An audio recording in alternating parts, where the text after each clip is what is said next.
Hi boys and girls, we are here for Indiana Lesson 12 extra practice.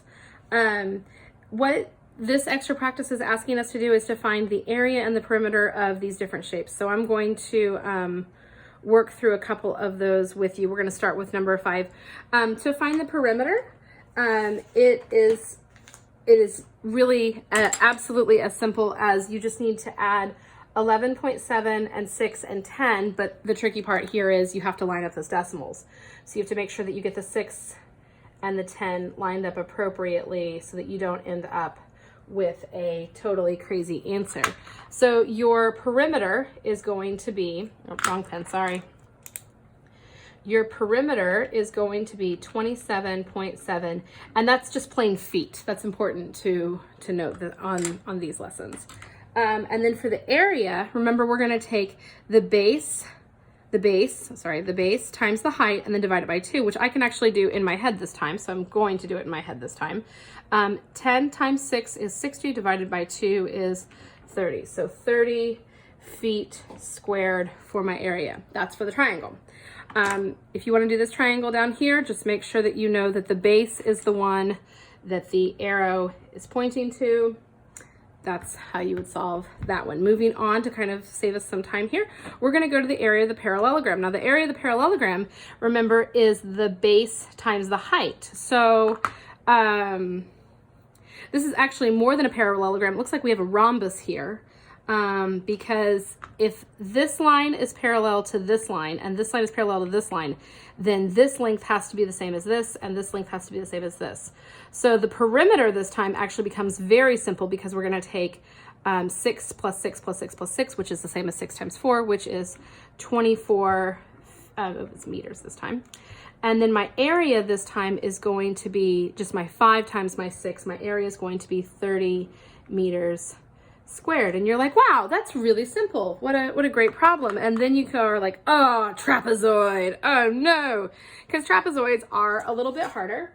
I'm going to grab my card that has the formula for the area of a trapezoid on it. If you're ever like, I don't know what the formula for an area of a trapezoid is, just Google it, guys. You'll be fine. It's on there every time.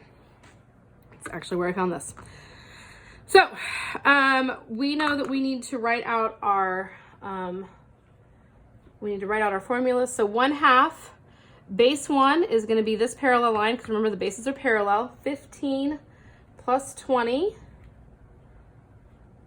And then I'm going to take that times the height, which is 6, which again, that arrow points down between those two parallel lines. Okay.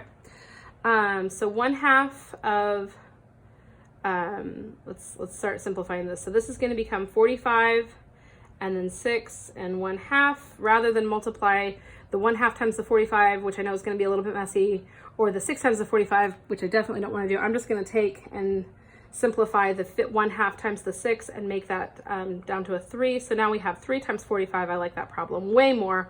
I'm always looking for the simplest way to do things, guys. We're going to end up with 135 for the area on this one. That's going to be inches squared. And the perimeter, I just need to add up my 15, my 20, and then my two 6.5s I know is going to be equal to 13. That kind of eliminates me having to deal with the decimal. So I'm just going to go ahead and do that part in my head.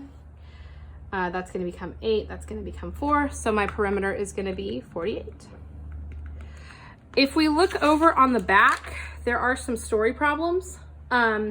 These story problems, honestly, guys, are just more of the same. It's the same thing. They just want to know, they just put it on top of an eraser, not a big deal. This one, once you find the area, you need to take it times 14 because that's how many tiles they say that they have. And then finding the area around home plate, you would just add that up. So pretty simple if you know what you're doing. And that is all that I have for you. So thank you. Bye.